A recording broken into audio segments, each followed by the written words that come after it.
satu-satunya yang mereka ni patut bersyukur kita ada Datuk Zahid ni. Kalau tak kerana Datuk Zahid, hari ni UMNO dah tak ada dah. Kalau dia setuju dengan cadangan Mahathir untuk bubarkan UMNO, semua serap masuk bersatu, hari ni UMNO dah tak ada. Buyuk dah. Saya nak tanyalah, dia orang ni nak tukar Zahid, nak ganti siapa? Cuba itu saya, nak ganti siapa? Setakat ni tak ada lagi presiden mereka. Itulah dia.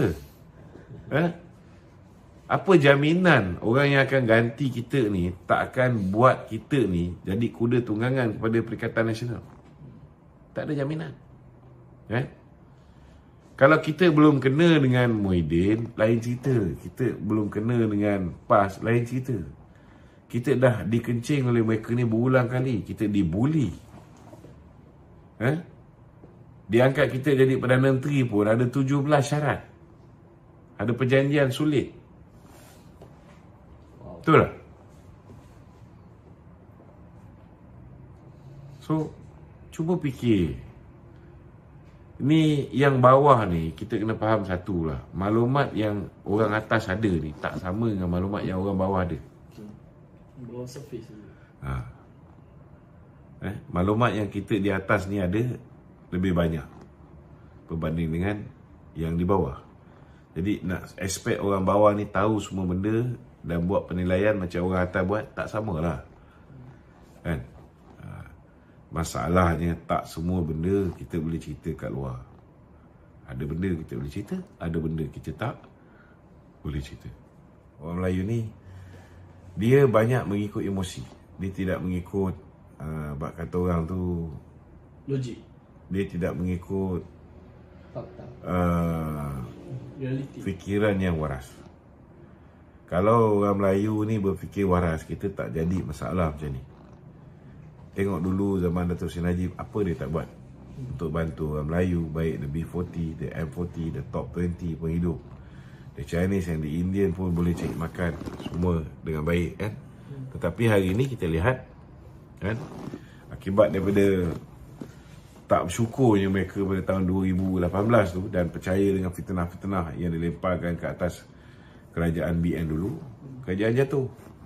Kerajaan jatuh di bawah Mahathir, lingkup negara. Muhyiddin menambahkan kegelapan negara ni kan.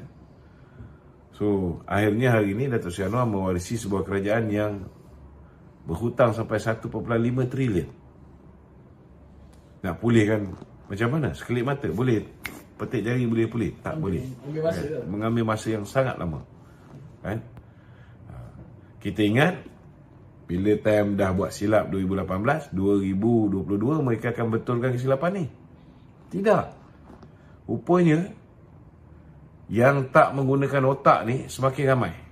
Dah jadi 4.2 juta orang yang memberikan undi kepada Perikatan Nasional. Sedangkan siksa rakyat ketika zaman pemerintahan Muhyiddin 18 bulan tu cukup tersiksa. Orang hilang sumber pendapatan, hilang kerja. Ada kerja tak boleh kerja. Last sekali kilang syarikat swasta tak mampu nak bayar, buang orang. Ramai yang tak mampu nak bagi anak bini makan, yang mana ada saving hilang. Terpaksa merayu supaya kerajaan bagi keluarkan duit KWSP. Kali pertama keluar tak cukup, kali kedua, ketiga, 4 kali kerajaan benarkan pengeluaran KWSP. Last sekali ada yang pinjam along. Last sekali ada yang tak mampu bayar along, bunuh diri. Dihambat di along. Benda ni berlaku zaman Muhyiddin. Tapi bila datang pilihan raya, mereka ditawarkan dengan duit. Bukan banyak pun, 100.5, 300, 300.5, 500 habis kuat pun. Dekat belah Larut dengan sebelah apa ni, Paguh kan. Ada yang sampai 1,000 satu rumah. Gelap mata. Mereka lupa bahawa duit yang mereka dapat tu, mereka kena sengsara lagi 5 tahun. Ada 4.2 juta orang beri undi kepada Perikatan Nasional dan PAS. Maknanya mereka tak belajar melalui pengalaman. Dan akibat daripada kebodohan mereka ni, akhirnya BN tak boleh bentuk kerajaan secara bersendirian. Bukan setakat tak boleh bentuk kerajaan, kita tinggal 26 kerusi. Campur dengan kawan-kawan BN lain, ada 30 kerusi. Prestasi paling buruk dalam sejarah. Bila Kebawah Tuanku titahkan supaya Perikatan Nasional bekerjasama dengan PH, mereka tak mahu. Maka Tuanku titahkan BN pula kerjasama dengan PH. Bila kita putuskan untuk bekerjasama dengan PH, mereka marah pula kita bekerjasama dengan PH.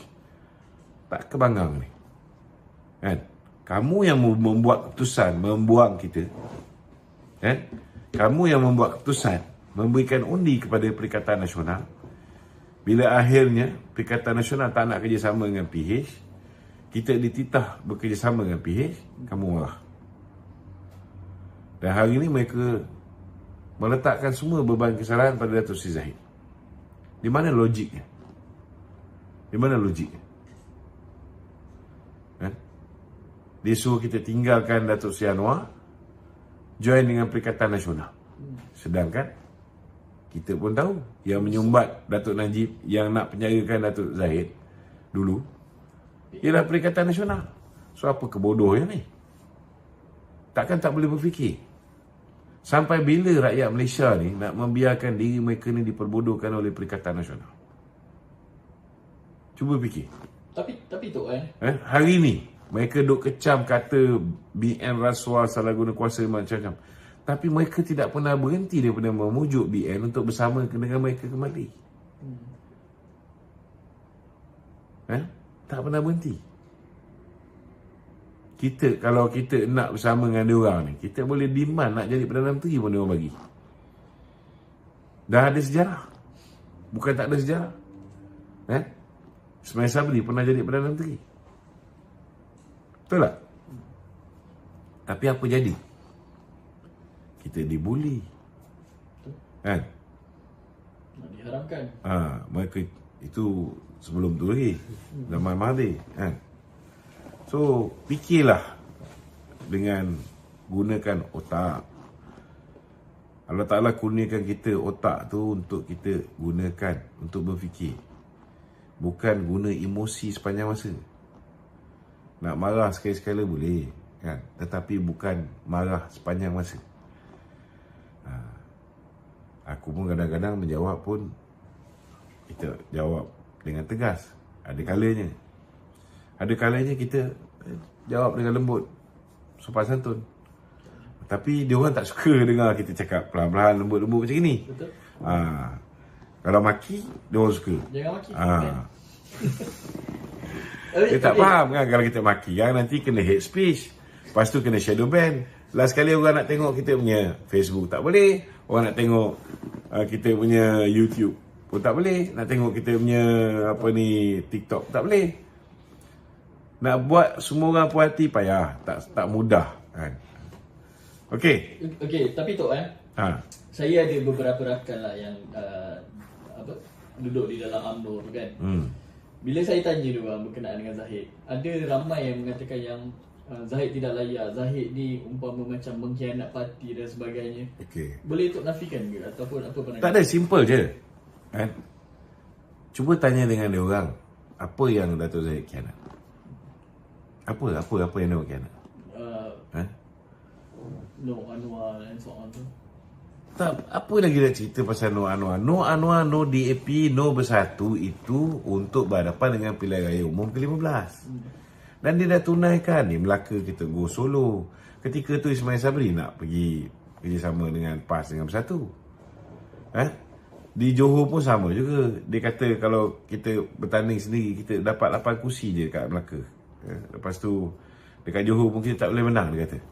Kita go solo, menang, tak ada masalah. Cuma masalahnya, dia tak bubar parlimen cepat. Bila dia tak bubar parlimen cepat, dia drag pilihan raya. Musuh yang kucar kacir dah straighten themselves. Dah kuatkan balik diri mereka. Kemudian datangnya dengan fitnah-fitnah baru. Orang yang dah bercuti dah kembali mengasak kita, kan? So itulah punca kita kalah. Cuba kalau time kita ni tengah feel good factor tu masih lagi bagus, time tu buat pilihan raya. peluang tu akan lebih cerah. Tapi nak buat macam mana, inilah harga yang kita kena bayar bila orang khianat pada parti.